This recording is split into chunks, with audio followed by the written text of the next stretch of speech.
Ano yan? Ano yan? Ay, ang bira. Dito pa pala kayo? Maano sana ako eh. Baka pwede makip-overnight. Sleep over. Balik yung Kuya Bal ha. Alam niyo na po yung banig ni Kuya Bal. Binigay pa lang sa akin kanina eh. Tagal na eh.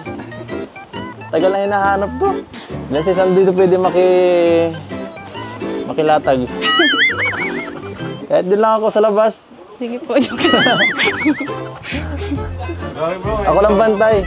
Bantay lang oh. Sige na po. Di ba kayo? Pamana sa akin ni Kuya Bal.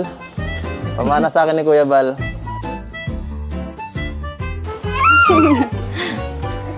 Ang bira. Oh. Ang mahiwagang banig. Ayan oh. Oh, ayos. Una na lang. Para di mo na ako pa-miss. Sabi mo, na-miss mo kanina eh. Char. Ay. Practice lang. Malay ko. Nay. Pag ginabi ako dito minsan, anong paghatid? Pwede dito makitulog minsan? Wow! Ano? Para... Minsan sinahatid ako alas 12 na eh. Nakakahatid ako minsan alas 12. Madilim yun. Hindi na talaga. Nakakatakot talaga. Para may mga ano na sa ano eh.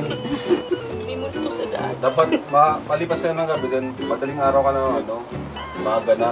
Paspas nga ako pag nauwi. Wala na akong kasama eh. Nakakatakot talaga dyan sa daan. Nakatakot yan. Kaya nga. Madilim ba dyan? Wala talaga diyang ilaw. Sabi mo, hindi ka naman po matatakutin. Itatapag-tapangan lang yan. Pero pag makita na siya, pag kasama siya yan, matapag mo kunwari. Ganun talaga. Kaya mo bro, kasunod, malapit na yung pag-aatiran mo. Kaya nga, may ingat. Sa ano na lang, saan ngayon? Taisan. Ay, oo, maganda dun. O nga pala.